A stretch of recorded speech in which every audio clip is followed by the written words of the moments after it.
There's no shortage of Brexiteers in the Conservative Party leadership contest, so might there be someone from the more Remain wing of the party in the race? Joining us now is the former Education Secretary, Justine Greening. Morning. So, first question, are you going to run?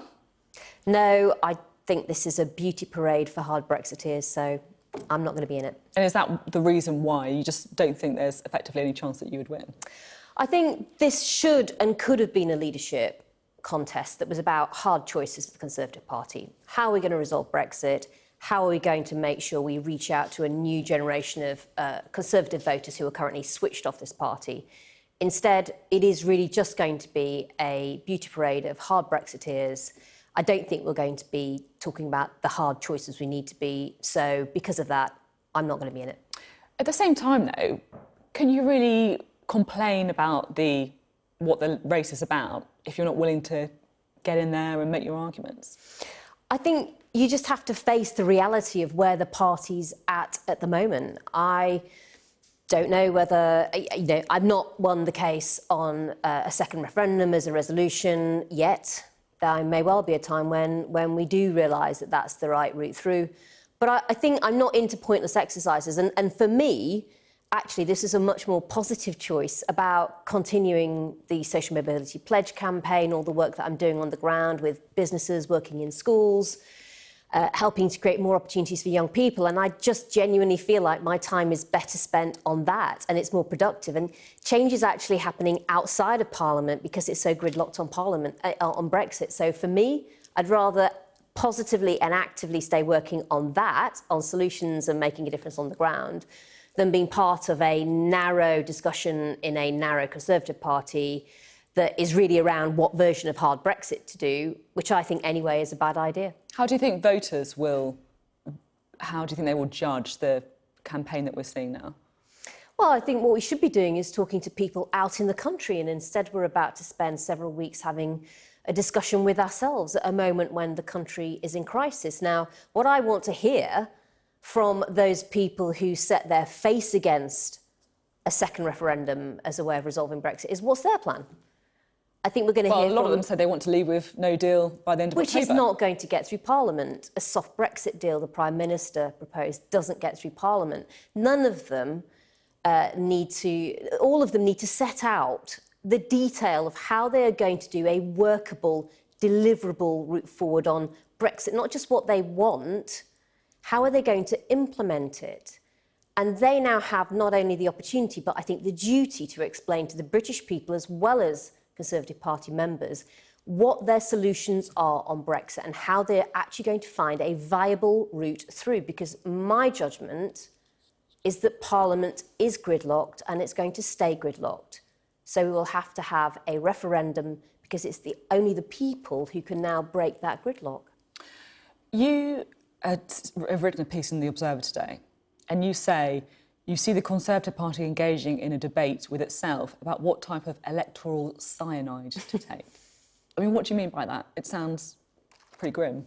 Well, whilst we're failing to find a route forward on Brexit, all the other issues that people around the country actually want solved, like improving social mobility, housing, social care, the environment, seem to be getting set on one side, and the entire political bandwidth of Parliament and government is on Brexit. We've seen that over the last 2-3 years. We've not been doing other stuff than Brexit. So until you have a route through, we won't be able to break that logjam. And what I'm saying to the candidates is, tell us what the route is. I recognise that people are not yet convinced that a second referendum is the way to break the logjam. But I want to hear what their alternative is, because so far I haven't seen it. We heard from Justine Greening a bit earlier on the programme, and he said that he thinks the future of the Conservative Party is at stake here. I mean, is that what you think? Well, I think if we keep making wrong choices, failing to make decisions about tough choices, failing to see that we're now not even the most compelling party on Brexit for voters who want Brexit. That's now the Brexit Party. I think you'll see that probably in the European Union election results tomorrow, whilst at the same time we're not reaching out to young people. We're not willing to listen to communities like my own, full of young people, who are saying that they want to say on Brexit. And actually, they see Brexit as the thing that's holding up change happening in Britain. And for me, whilst this debate myopically goes on in the Conservative Party, I'd much rather put my time into actively, positively, constructively working on the ground to genuinely get more opportunity to more young people. And I think the days of thinking anyway that government fixes everything in this country, I think that's old politics. I think change happens outside of Parliament now, and that's where I'm going to put my time. Who are you going to back? Well, I want to see all the candidates set out their stall, so it's impossible to say. There's some you've ruled out backing. Not yet, no. I mean, obviously, I'll genuinely look at what they all have to say, but I want to see some details and viable, serious, proper plans for Britain. I mean, we've already heard from several of the contenders, Boris Johnson, Dominic Raab, Bess McVeigh, saying that they are prepared to take the UK out of the EU without a deal at the end of October. If that became Conservative government policy, would you vote against the government in a confidence motion? Well, I think Parliament will stop government doing that. Wow. And again, it's just simply not a Through a viable confidence motion? strategy. I think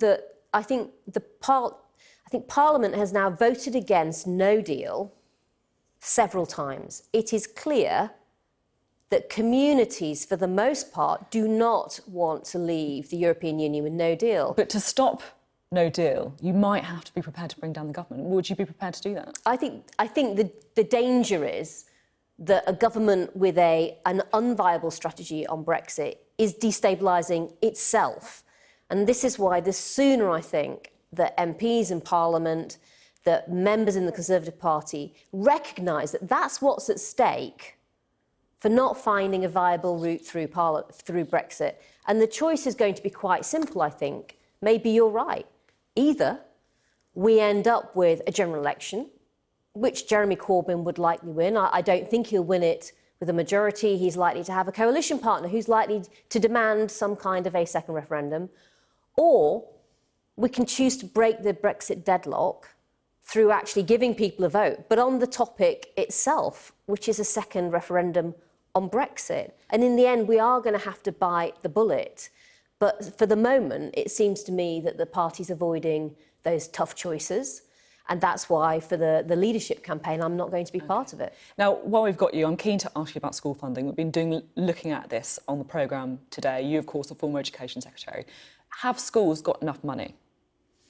I think they do need more money. I was the last Education Secretary to put more money into the system, 1.3 billion.